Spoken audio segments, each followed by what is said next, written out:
ಬದುಕೋದೇನದಲ್ಲ, ಅದು ಹಣ ಗಳಿಸ್ಲಿಕ್ಕಾಗಲ್ಲ. ಹಣ ಎದಕ್ಕೆ ಗಳಿಸ್ಬೇಕು ಅಂದ್ರೆ ಸುಮ್ಮನೆ ಬದುಕು ನಡಿಬೇಕಪ್ಪ, ಅಷ್ಟರ ಪೂರ್ತಿಗೆ ಹಣ ಇದ್ದರೆ ಸಾಕು. ಮನುಷ್ಯಗ ನೀವು ದುಡ್ಡು ದುಡ್ಡು ದುಡ್ಡು ಅಂತೀವಲ್ಲ ನಾವೆಲ್ಲ, ಈ ದುಡ್ಡಿನಿಂದ, ಹಣದಿಂದ ನಾವು ಬರೇ ಹಾಸಿಗೆ ಖರೀದಿ ಮಾಡಬಹುದು, ನಿದ್ದೆ ಯಾರು ಖರೀದಿ ಮಾಡ್ಯಾರ ಅಲ್ಲ? ರೊಕ್ಕದಿಂದ ಹಾಸಿಗೆ ಖರೀದಿ ಮಾಡಿದವ್ರು ಅದಾರ, ನಿದ್ದೆ ಯಾರಿಗೆ ಖರೀದಿ ಮಾಡೋಕ್ಕಾಗೋದಿಲ್ಲ.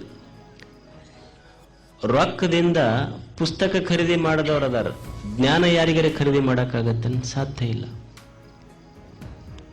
ರೊಕ್ಕದಿಂದ ಔಷಧಿ ಖರೀದಿ ಮಾಡಬಹುದು, ಆರೋಗ್ಯ ಖರೀದಿ ಮಾಡೋಕ್ಕಾಗೋದಿಲ್ಲ. ಅದಕ್ಕೆ ದೇಹ ಐತಲ್ಲ, ಕೇವಲ ಗಳಿಸೋದಕ್ಕಲ್ಲ, ಇದನ್ನೊಂದಿಷ್ಟು ಒಳ್ಳೆಯದಕ್ಕೆ ಬಳಸಿಬಿಟ್ರೆ ಗವಿಸಿದ್ದನ ಸನ್ನಿಧಾನನೇ ಸಿಗ್ತದೆ ಮನುಷ್ಯಗೆ. ಅದನ್ನೆಲ್ಲ ನೀವು ನೋಡಿ, ಅಷ್ಟು ಒಳ್ಳೆ ಕೆಲಸ ಮಾಡಿರಿ. ಇದನ್ನ ಎಷ್ಟೋ ಜನ ಈ ಜಾತ್ರೆಯಲ್ಲಿ ರೊಟ್ಟಿ ಮಾಡಿ ಕೊಟ್ಟಿರಿ, ಕಟ್ಟಿಗೆ ಒಡೆದು ಕೊಟ್ಟಿರಿ, ಎಷ್ಟೋ ಜನ ದಾಸೋಗದಾಗ ನೀಡಿರಿ, ಎಷ್ಟೋ ಜನ ಬಹಳಷ್ಟು ಮಂದಿ ಉಂಡು ಬಿದ್ದಿದ್ದು, ಪ್ರಸಾದ ತಗೊಂಡು ಕೆಳಗೆ ಬಿದ್ದಿದ್ದು, ಇದು ಅಜ್ಜನ ಸೇವಾಪ ಅಂತೆಲ್ಲ ತೆಗೆದು ಹಾಕಿರಿ. ಇದನ್ನು ಒಳ್ಳೇದಕ್ಕೆ ಬೆಳೆಸಿರಿ.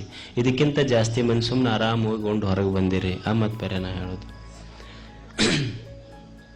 ಇದನ್ನು ಚೆನ್ನಾಗಿ ಬಳಸ್ಕೊಳ್ಳೋದು, ದೇಹವನ್ನು ಚೆನ್ನಾಗಿ ಬಳಸ್ಕೊಳ್ಳೋದು. ಮನುಷ್ಯ ಬುದ್ಧಿಯನ್ನು ಚೆನ್ನಾಗಿ ಬಳಸ್ಕೋಬೇಕು.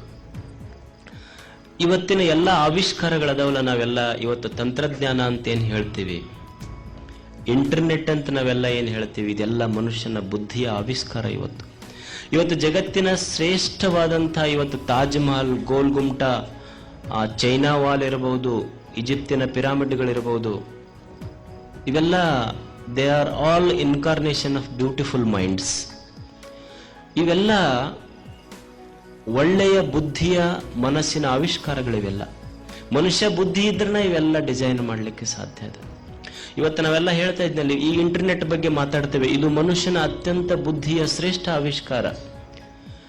ಮತ್ತು ಇನ್ನೊಂದು ಆಶ್ಚರ್ಯ ಏನಂದ್ರೆ, ಇವತ್ತು ನಾವೇನು ಇಂಟರ್ನೆಟ್ ಅಂತ ಕಳಿಸ್ತೀವಿ, ಈ ಇಮೇಲು ಫಿಮೇಲ್ ಅಂತ ಹೇಳ್ತೀವಲ್ಲ, ಇವೆಲ್ಲ ಹಿಂದೆ ಯಾವಾಗನೋ ಕಾಳಿದಾಸ ಮಾಡಿದ್ದ, ಒಮ್ಮೆ ಕಲ್ಪನಾ ಕಟ್ಟಿದ್ದ.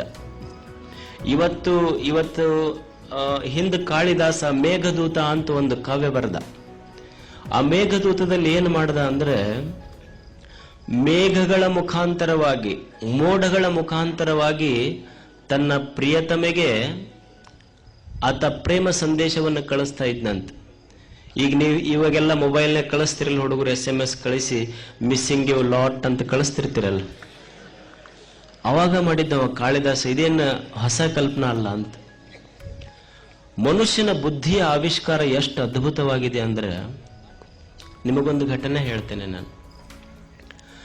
ನ್ಯೂಟನ್ನ ಬಗ್ಗೆ ನೀವೆಲ್ಲ ಕೇಳಿರ್ಬೇಕು. ನೀವು ಆರಾಮ್ ಕೂಡ್ರಿ, ಇನ್ನೂ ಮೂರ್ತಿ ಬಂದಿಲ್ಲ, ನಾ ಅದಕ್ಕೆ ಹೇಳಕತ್ತೀನಿ ನಿಮಗೆ. ನ್ಯೂಟನ್ ಗ್ರಾವಿಟೇಷನ್ ಪವರ್ ಬಗ್ಗೆ ಕಂಡು ಹಿಡಿದ, ಚಲನೆಯ ನಿಯಮಗಳ ಬಗ್ಗೆ.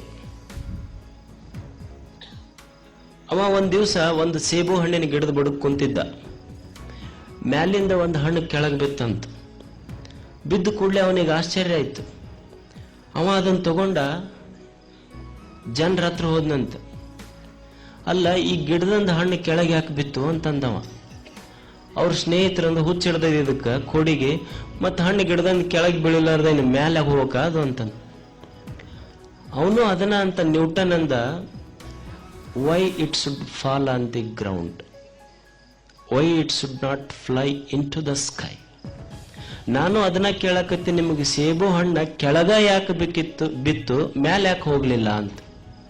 ಈ ಚಿಂತನೆ, ಈ ಬುದ್ಧಿಯ ನಿಷ್ಕರ್ಷೆ ಅವನ ಅಂತರಂಗದಲ್ಲಿ ಒಂದು ಅದ್ಭುತ ಜ್ಞಾನ ಮಾಡಿತ್ತು. ಏನಂತಂದ್ರೆ, ಈ ಭೂಮಿಯ ಒಳಗೆ ಅದ್ಭುತವಾದಂಥ ಒಂದು ಗ್ರಾವಿಟೇಷನ್ ಪವರ್, ಗುರುತ್ವಾಕರ್ಷಣ ಶಕ್ತಿ ಇದೆ ಅನ್ನುವುದನ್ನು ಇಡೀ ಜಗತ್ತಿಗೆ ಸಾರಿ ತೋರಿಸಿದ್ದ ನ್ಯೂಟನ್. ಮನುಷ್ಯನ ಬುದ್ಧಿಶಕ್ತಿ ಅಷ್ಟು ಕೆಲಸ ಮಾಡ್ತದೆ. ಅವ್ರು ಡ್ರೈವರ್ ಇದ್ನಂತ. ನಮ್ಮಲ್ಲಿ ಬಹಳ ಜನ ಸ್ವಾಮಿಗಳಿಗೆ ತಮಾಷೆ ಹೇಳ್ತಾರೆ, ಒಂದು ಘಟನೆ ಕೇಳ್ರಿ ನೀವು. ಅವ್ನು ಡ್ರೈವರ್ ಇದ್ನಂತ, ನ್ಯೂಟನ್ ಡ್ರೈವರ್. ಅವ ಹೇಳ್ದಂತ, ಏನ್ರಿ ಅವರು ಇದು ಗ್ರಾವಿಟೇಷನ್ ಪವರ್ ಕಂಡು ಹಿಡಿದ್ಮೇಲೆ ಬಹಳಷ್ಟು ಕಡೆ ಸೆಮಿನಾರ್ಸ್ ಇರ್ತಿದ್ದು, ಭಾಷಣಕ್ಕೆ ಕರಿತಿದ್ರಂತ. ಅವ ಡ್ರೈವರ್ ಒಂದ್ ದಿವ್ಸ ಅಂದಂತ, ಅಲ್ರಿ ನಾನು 2 ವರ್ಷದಿಂದ ಕೇಳಕತ್ತೀನಿ, ನೀವು ಯಾವ ಸಭಾದಾಗ ಹೋದ್ರಿ ಇವತ್ತೇನು ಮಾತಾಡಿರ್ತೀರಿ ಎಲ್ಲ ಸಭಾದಾಗ ಅದ ಐತಿ. ನೀವು ಗ್ರಾವಿಟೇಷನ್ ಪವರ್ ಕಂಡು ಹಿಡ್ದಾಗಿಂದ 2 ವರ್ಷದ ಮಟ್ಟ ಕೇಳಕತ್ತೀನಿ ನಾ ಭಾಷಣ. ಸೇಮ್ ಡಿಟ್ಟು 1 ತಾಸು ಏನು ಮಾತಾಡ್ತೀರಿ ಅದು ನಾನ ಮಾತಾಡ್ಬೋದು. ಅದ ನಂದವ ಡ್ರೈವರ್ ಅವ ನ್ಯೂಟನ್ ಅಂದ, ಆಯ್ತಪ್ಪ ಹಂಗಾರ ಮುಂದಿನ ಊರಿಗೆ ಹೋಗ್ತೀವಲ್ಲ ಅಲ್ಲಂತೂ ನ್ಯೂಟನ್ ಯಾರಂತ ಗೊತ್ತಿಲ್ಲ, ನೀನ ನನ್ನ ಡ್ರೆಸ್ ಹಾಕೋ ಮತ್ತು ನಾ ಗಾಡ್ಯಾಗ ಕುಂದಿರ್ತೀನಿ, ನೀವು ಹೋಗಿ ಬಾ ಅಂತ. ಅದೇನು ದೊಡ್ಡಾಗದ, ನಾ ಮಾಡ್ತೀನಿ ಬಿಡ್ರಿ ಅಂದವ. ನ್ಯೂಟನ್ ತನ್ನ ಕೋಟು ಗೀಟು ಅವನಿಗೆ ಹಾಕಿ ಕೊಟ್ಟ ಡ್ರೈವರ್ಗೆ. ಅವ್ರ ಮಂದಿ ಇವನ ನ್ಯೂಟನ್ ಅಂತ ತಿಳ್ಕೊಂಡು ಡ್ರೈವರ್ನ ಕರ್ಕೊಂಡು ಹೋದ್ರು. ಅವಾಗ ನ್ಯೂಟನ್ ಡ್ರೈವರ್ ಕುರ್ಚಿ ಮೇಲೆ ಸೀಟಿನ ಮೇಲೆ ತಾನು ಕುಂತು ಡ್ರೈವರ್ನ ಕೊಟ್ಟು ಕಳಿಸ್ದ. ಅವ ಡ್ರೈವರ್ ಬಹಳ ಬುದ್ಧಿವಂತಿದ್ದ, ಅವ ಚಂದ ಮಾತಾಡ್ದ. ನ್ಯೂಟನ್ ಹೆಂಗ ಮಾತಾಡ್ತಿದ್ದ ಸೇಮ್ ಹಂಗ ಮಾತಾಡ್ದ. ಎಲ್ಲರೂ ಮಾತಿಗೊಮ್ಮೆ ಚಪ್ಪಾಳೆ ಹೊಡೆದ್ರು. ಆಮೇಲೆ ಆಯ್ತು ಮಜಾ. ಅವರು ಎಲ್ಲ ವಿಜ್ಞಾನಿಗಳು ಸೇರಿದ್ರಲ್ಲ, ಅವ್ರು ಪ್ರಶ್ನೆ ಕೇಳಕ್ ಶುರು ಮಾಡಿದ್ರು.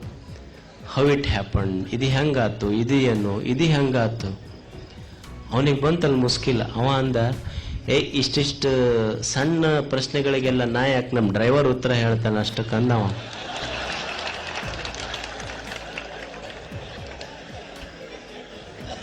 ಇಷ್ಟಿಷ್ಟು ಸಣ್ಣ ಪ್ರಶ್ನೆಗೆ ನಾ ಏನು ಉತ್ತರ ಹೇಳೋದೇ ಬೇಕಾಗಿಲ್ಲ, ನಮ್ಮ ಡ್ರೈವರೇ ಹೇಳ್ತಾನೆ. ಅದಕ್ಕೆ ಮನುಷ್ಯನ ಬುದ್ಧಿಶಕ್ತಿ ಬಹಳ ತೀಕ್ಷ್ಣ ಇರ್ತದೆ. ಈ ದೇಹವನ್ನು ಸರಿಯಾಗಿ ಬಳಸ್ಕೊಳ್ಳೋದು, ಬುದ್ಧಿಯನ್ನು ಸರಿಯಾಗಿ ಬಳಸ್ಕೊಳ್ಳೋದು, ಇನ್ನೊಂದು ಬಹಳ ಅದ್ಭುತವಾದದ್ದು ದೇವರು ಕೊಟ್ಟಂತ ಭಾವವನ್ನು ಸರಿಯಾಗಿ ಬಳಸ್ಕೊಳ್ಳೋದು.